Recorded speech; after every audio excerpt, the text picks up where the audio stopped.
What's happening, everybody? Welcome back to Off the Wall. Today I'm reviewing Picard, Season 3, Episode 9. This one's called Vox. We all know that was an awesome finish to an episode. So I say, let's get straight to it. Mysteries and answers revealed in this episode, the penultimate episode of Picard Season 3, the final season, as they've marketed it as. It was a massive episode and a crowd pleaser, and definitely a superb ending. So the episode begins with Jack and Deanna Troi in some kind of hypnosis, continuing on from the ending of the last episode, where they're basically looking for the meaning of Jack's red door in his dreams, in his hallucinations, and what's going on with the door and the vines and what it all means. So he explains to Deanna Troi that he believed that it was from a childhood memory when they went to visit a planet, him and Beverly Crusher, but it is evidently not that. The vines are connected. They mean a bigger thing. They are connected to something else. They're seeking some kind of connection via Jack. What does this all mean? So Jack hears a female voice, and we hear it as well as the audience. The suspense is dragging on a little bit as Deanna kind of goes and reaches the door. You know, this lasted about 5 minutes. I was getting a little frustrated with the length of time they're taking to just to see what's behind the door. Then Deanna Troi awakens and she's in shock, and she doesn't tell Jack. She kind of runs away from him to Beverly Crusher and Picard, and she tells them she has seen, that's right, you guessed it, the Borg. The Borg in some kind of nebula in their kind of space station cube thing, wherever it's called, and the opening credits roll. I'm finding out it was the Borg. I wasn't disappointed in any way or anything like that. They fit within this story, dealing with trauma, dealing with past grievances, dealing with your past coming to fruition, if you will, dealing with your past in the present day. Your past has consequences and things like that. It's all about interconnectivity and consequences, and dealing with the past coming back again. These are all story themes that they built up in episode from the first episode. So definitely a suitable villain. And Picard and Beverly are bemused. How can Jack be assimilated, as there's never been a receiver or a transmitter located or found in his system? Even as a child or growing up, there's nothing being identified that he is a part of the Borg, or he has any kind of natural inclinations towards them, or anything in his system to back up this assimilation. And Beverly speculates on organic technology, such as birds, bees, ants, these kind of creatures that all sync together and work as one. Yeah, and her kind of discussion with Picard is all exposition, and that goes as well. The exposition in this episode was really good, really engaging, gave us so many answers, moved the story forward. I really enjoyed all the dialogue this episode, really. And Deanna reminds him that Jack is dangerous and protocols are in place to deal with situations like this, and he needs to be taken to a facility on Vulcan, and the protocols need to be adhered to. So Beverly establishes that this has been passed on to Jack via Picard, via his DNA, and that the changeling stole his body to modify Picard's DNA. They're confused why this is being done at the moment, but obviously Jack has this DNA in him, which is a side effect from Picard's assimilation. And this kind of goes back to the previous, series of movies, that Picard could also hear Borg after being assimilated. For example, in First Contact, and in some way Jack can too, but Picard's side effect was that he can hear voices. He's a receiver, but Jack's is a little different. He's a receiver and also a transmitter. He can transmit these messages to other people, to other beings, almost like mind control, like mentally projecting your thoughts into someone else. But as we see, and as they discuss also in this episode, this only works on a certain type of person or certain type of people. And Picard explains to Jack that he was just cleared by Starfleet, but he was not left untouched or undisturbed or unchanged. And in the end, this syndrome that he suffered from via the Borg is the one that killed him. And this was a misdiagnosis from what has been passed on to Jack. It seems like subconsciously Jack has been searching for the Borg his whole life. Again, this Borg simulation side effect, wanting to be part of something bigger, all very relevant to the story. Jack refuses to go to the Vulcan facility and basically loses it. And he takes control of a few security officers and basically steals a shuttle and follows the voices in his head. And on the way off the Titan, Jack tells Beverly Crusher that he's going to the Queen to talk to her and the voice in his head to get some answers. And this sequence ends when Jack arrives at the Borg cube that Deanna Troi seen earlier in the episode. So now we're back on sickbay and we get more exposition, but even more answers. So between Beverly Crusher, Geordi, and Picard, they discovered that the Borg adaptations discovered in Picard's DNA were not found 35 years ago. And this is why the changelings stole Picard's body, to extract the DNA from him, to modify it, to weaponize it. Evolved DNA can be used and weaponized also. And also it establishes that Picard was a receiver of the Borg, and it explains why he could always hear them after being assimilated. In the other iteration afterwards, whether it's a movie or a TV show, and what happens when you have this condition and it's passed on to your offspring. And the changelings have weaponized his DNA and used it to potentially control a whole fleet. So for me, the exposition has been carefully gone through. I haven't covered absolutely everything that they've talked about. I'm just giving you guys the general gist of it. And we see how this technology or this modification can be used on Frontier Day. And now, as you can imagine, like I'm sure like me, you all putting two to two together, the whole fleet's gathering, there's going to be interconnectivity. There's already been discussed in previous episodes that these ships can act as one. Now the plan is coming together. We begin to see the celebrations from Frontier Day and the fleet all joining together, and there's fireworks and all kinds of stuff. And there's loads of ships, different classes, all in the fleet. Jack boards the Borg cube, and it is, of course, this time the voice that he hears is Alison Krieger, the Borg Queen. And as previously established in a few other episodes, but they kind of establish it in this one, is that there's a new synchronized system that allows every ship in the fleet to operate as one, as a part of a unified defense. Something very similar to the Borg. Alice discusses with Jack, and she names him Vox. He tries to shoot her, he just cannot do it. He gives in and finally gets assimilated. So back on the Titan, there's more exposition regarding what Raffi and Worf took from the Shrike. They established that Picard's DNA can assimilate through transporters. As hinted in the previous episodes, if you've been paying attention, that there's been issue with transporters and why one of the changelings took the form of a transport officer.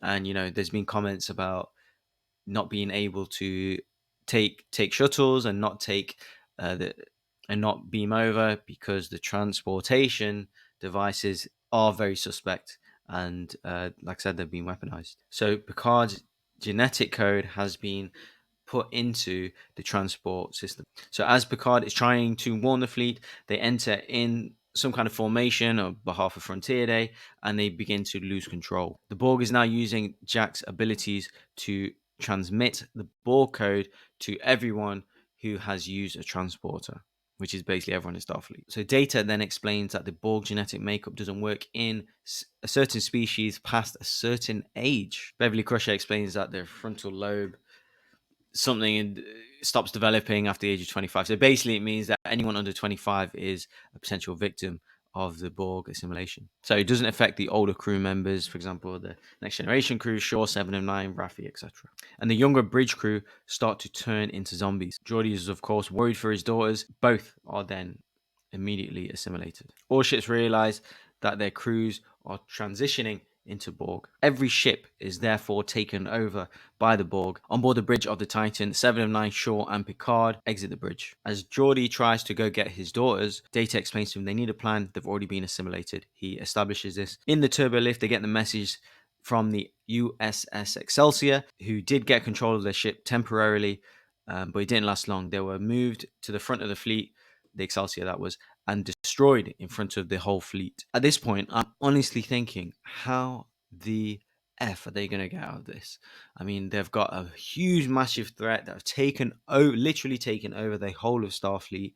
There's only a bunch of them left. The elderly crew, the Next Generation guys, Jack's obviously on the Borg now. The kids are gone.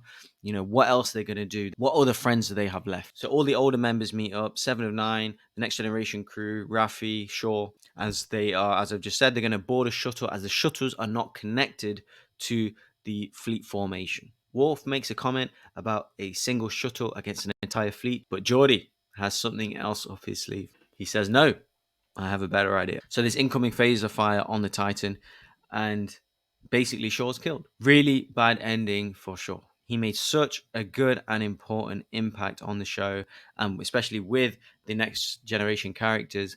And, he's had nothing to do the last 2 or 3 episodes. So unfortunately, I wasn't too disappointed of his kind of death, because like I said, he's had almost nothing to do He's a glorified background character. And prior to that, he was hilarious. He was great. What a fantastic addition to the series. And before he goes, he tells Seven of Nine, addresses her by her full name, that you have the comms. Raffi and Seven stay on board the Titan as the Next Generation crew board a shuttle and they head towards the Fleet Museum with Geordi kind of leading the crew. And they arrive at the Fleet Museum and we establish what is in Hangar 12 from a few episodes ago. As they establish along the way that they need something older and something offline, something not connected to the fleet. And you guessed it, the USS Enterprise NCC 1701D. Definitely a feel-good factor and it looks so beautiful.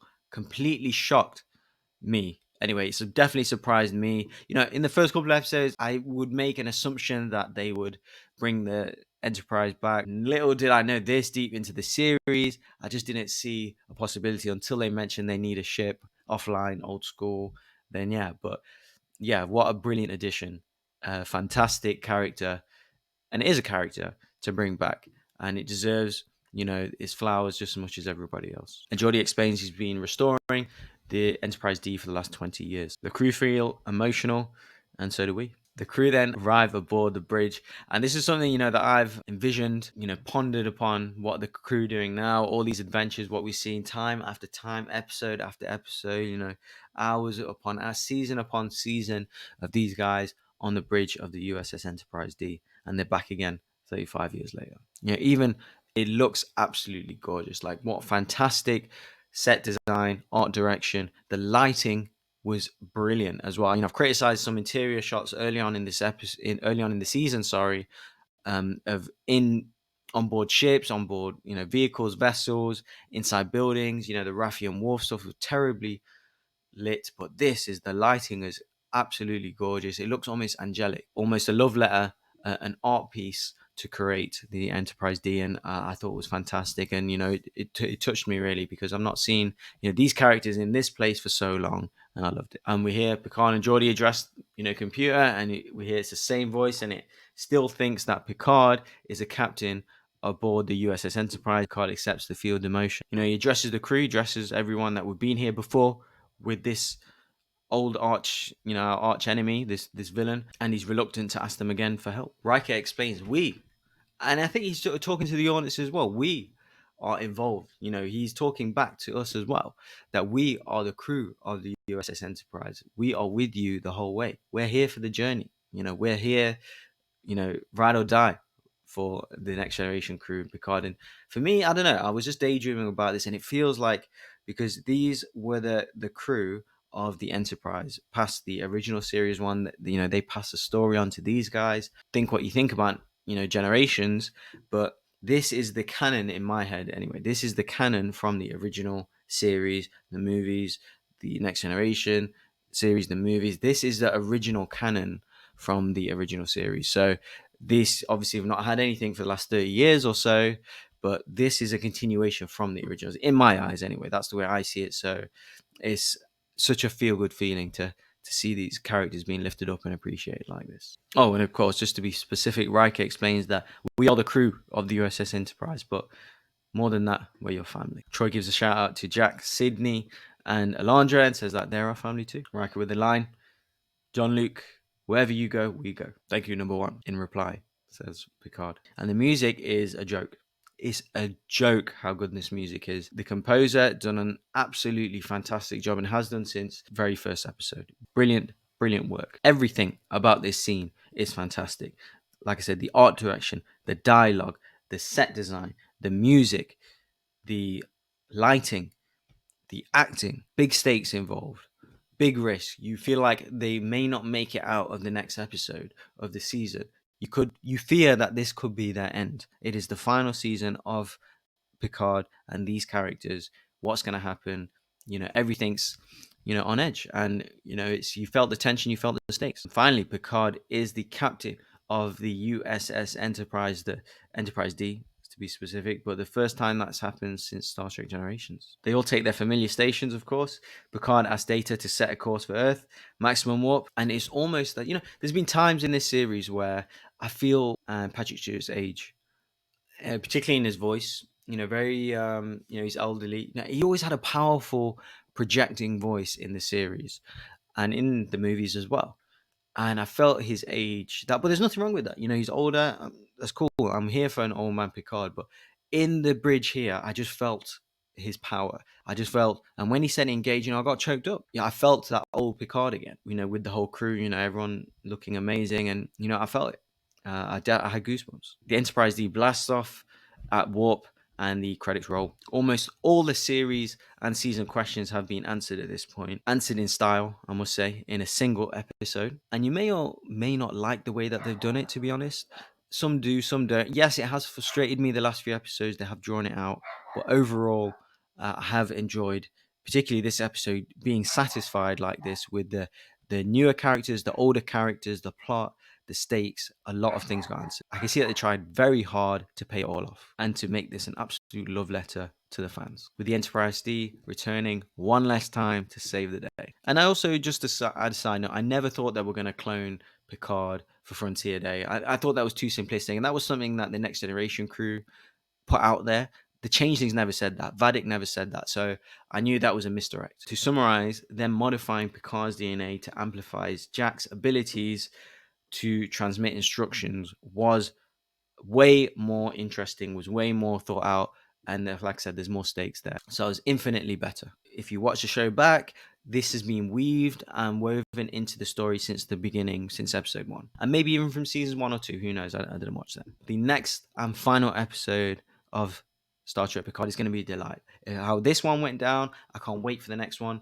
What do you guys think? What are your final thoughts and predictions? How do you think this episode went? And yeah, catch us next time as we review the final episode of Star Trek Picard.